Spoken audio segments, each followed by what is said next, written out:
Conservative Party headquarters in Calgary.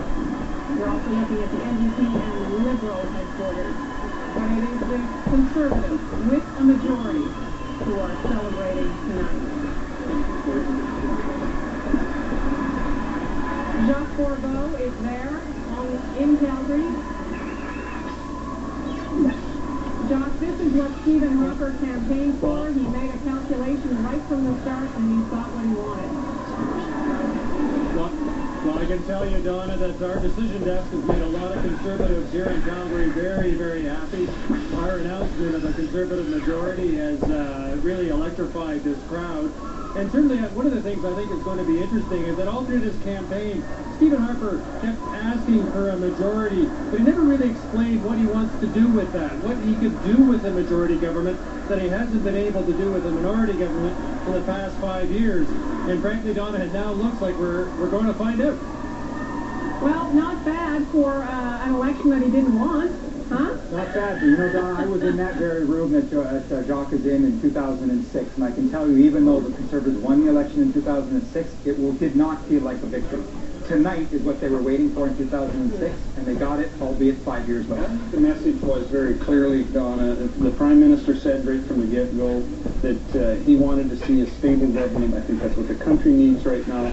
And that's what Canadians have at least partially voted for. They voted for change on the one part, on the second place, but as far as their government goes, they wanted obviously a stable government. And Eric, let's bring in Eric Sorensen, who's brought us come back to his virtual set. Our guru is here at the desk now. I'm only here virtually. You look real to me. Eric, what I wanted to ask about is the NDP and the Liberals essentially switched positions tonight, right? Which meant the Tories picked up seats, enough to get a majority, but they got what they wanted. The NDP certainly surged ahead, but the vote just switched, didn't it, between the NDP and the Liberals? Yeah, essentially. I mean, the vote splits in Ontario is what probably hurt the Liberals most. The NDP has, won lots of seats in Quebec. They have delivered some seats probably to the Conservatives in Ontario, and there may be even more seats for the Conservatives to pick up the rest of the way. But it leaves a very funny situation where you have the two parties that were on either side of the issue of national unity, the Liberals decimated and the Bloc Québécois decimated. And I'd be interested in Jay Hill and Sheila Copps talking a little about where this leaves the national unity question, because the Conservatives are going to have a majority, but it's not a Mulroney majority. It's not a majority with nationalists in part of that Quebec caucus. And Sheila Copps, I don't know what you think as well about where this leaves that debate, because yes, the Bloc is going away for the moment, but that, as Dennis Trudeau was saying, that's not the end of the separatist notion in Quebec. And where does that leave things if the Conservatives have this type of majority? I think it's actually going to put Jack Layton in a very challenging position, because as anybody who's been on the front end of any of those constitutional debates will know, sometimes what people want in Quebec, they don't want in other parts of the country, and it's very difficult to square that circle. When you don't have members, it's okay because you can take the position, but when you have members across the country, you sometimes have to be more balanced in your approach, and that could represent a potential danger, because the Bloc cousin, Pauline Marois and company, are going to be looking for any excuse they can to sort of torch Canada. Let's just check in at Conservative Party headquarters, Stephen Harper's headquarters in Calgary. Peter Harris is down in the crowd there. Huge celebrations, Peter. Well, Donna, as it was lurching towards majority territory, this crowd was going back and forth saying, one more. So as each seat was piling on towards that majority marker that we announced, they were looking for it. Now, this group especially was raucous. They were extremely loud. I think this is something that Stephen Harper was talking about all through the campaign. He's worked for years for this. And here's one supporter that was particularly loud in the crowd. So now I'm putting you on the spot.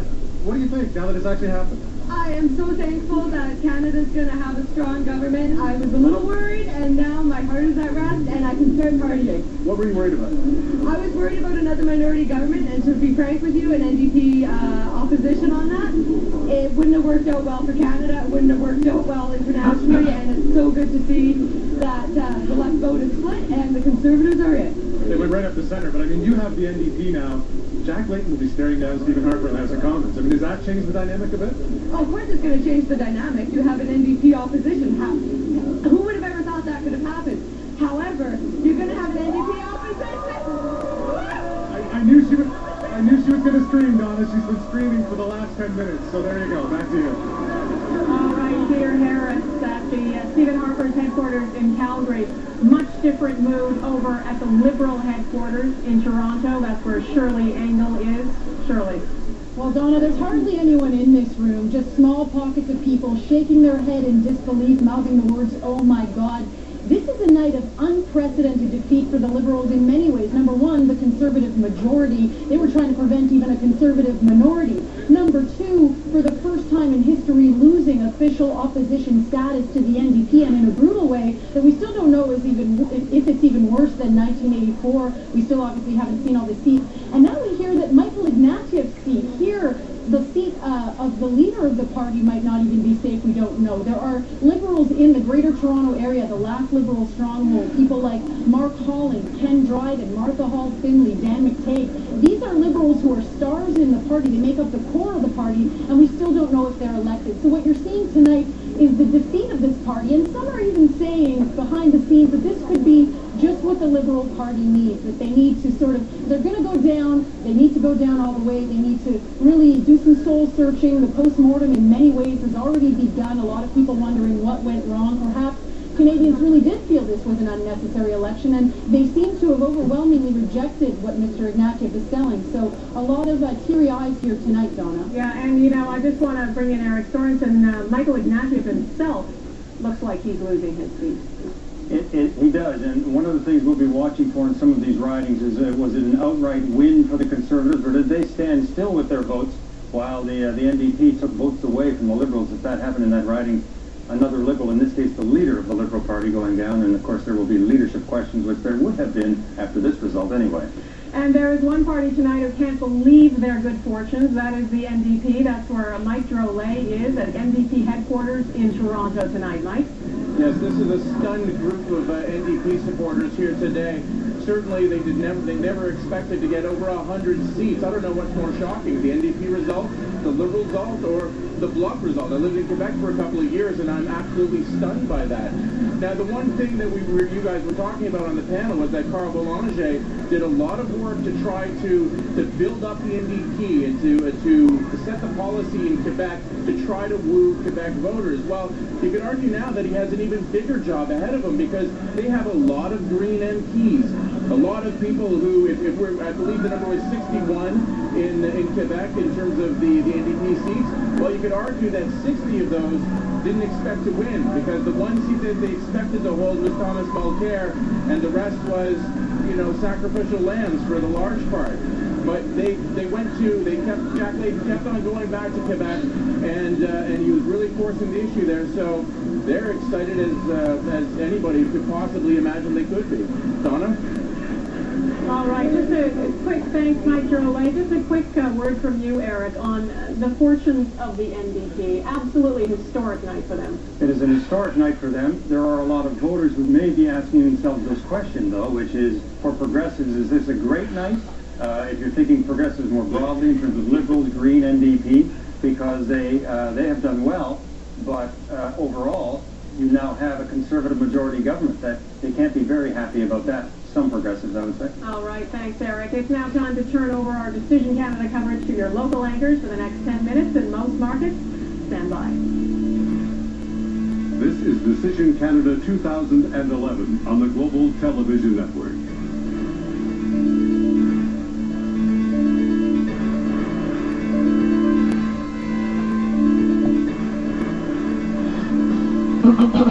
BC results are coming in very slowly, but we are starting to see some numbers as Conservatives and New Democrats celebrate across the rest of the country. Good evening and welcome back to our local coverage of the 2011 federal election.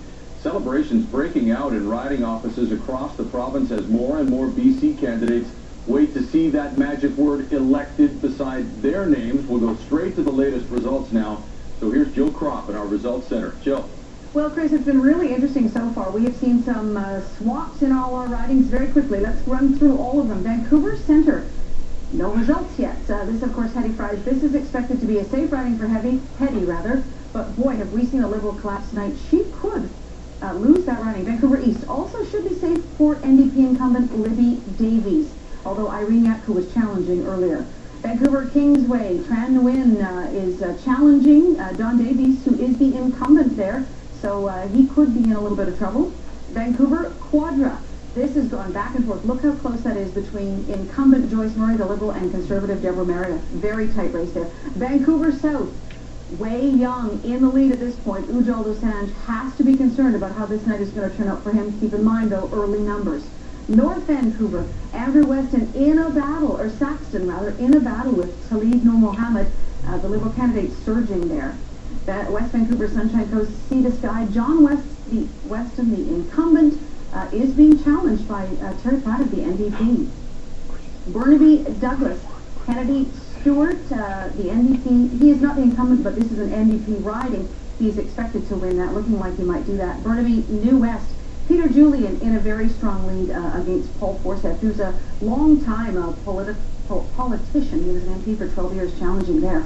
New Westminster, Coquitlam, Finn Donnelly in the lead for the NDP. Diana Dilworth of the Conservatives challenging. She's currently a Port Moody City Councillor. She could be headed to Ottawa, depending on how the polls play out through the rest of the night.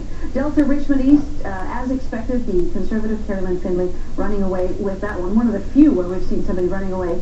This as well, Richmond Alice Wong of the Conservatives expected to take this. Looks like she will. In Port Moody, Westwood, Port Coquitlam, James Moore, the incumbent MP. He is going to win tonight. I'm going to go on a bit of a limb there, but I think he's probably safely got that wrapped up. That's it for the Metro Vancouver area. Joining us now, Rick Weber from Global Okanagan. All right, thanks, Jill. We're taking a look at the interior ridings for British Columbia, as well as some Fraser Valley ridings and the north. And we're starting in Abbotsford. We've just in the last couple of minutes had a list of ridings where the candidates have been confirmed elected, and Abbotsford is one of them, the Conservative candidate. Mark Strahl was hoping to take over for his dad as the Conservative MP, and that has happened. He's been declared elected just in the last couple of minutes.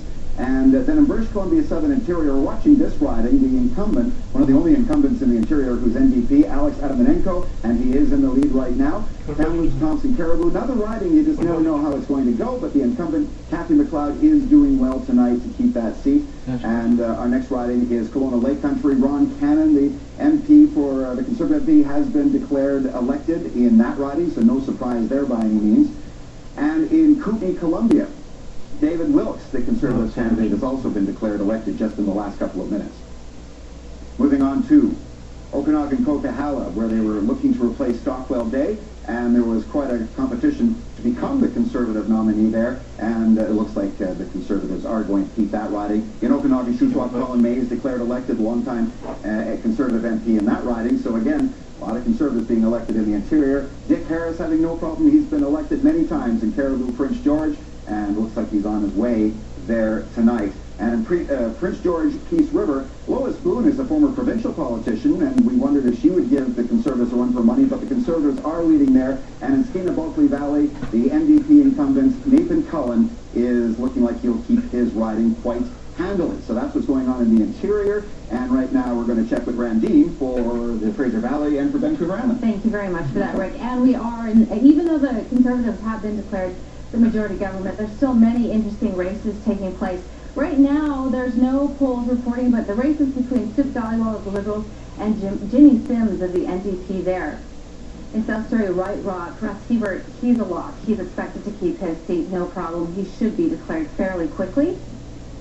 In Surrey North, Donna Cadman is tight with Jasper Sandhu. She's been called the invisible candidate, and she's going to be fighting for her life tonight. In Fleetwood, Port Calais, again, Nina Greenwald should be expected to keep her seat, and she is leading there. In Langley, Mark Warwa has already been declared the victor, 64% of the votes, with 17% of the polls reporting so far. In Pitt Meadows, Maple Ridge, Randy Camp also expected to win that seat, a fairly safe seat for the Conservatives.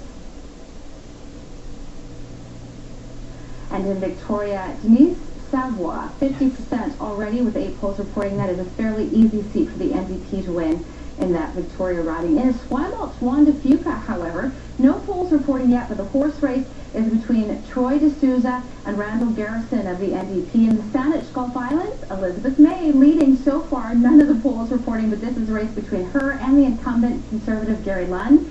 In Nanaimo, Alberni, this should be a fairly tight race as well. We're not expecting the NDP to beat the incumbent so far, but that looks like what's happening in Nanaimo. Imo Cowichan, Jean Crowder should be able to keep her seat for the NDP tonight. And finally, in Vancouver Island North, this is also a horse race between the NDP and the Conservative Party. John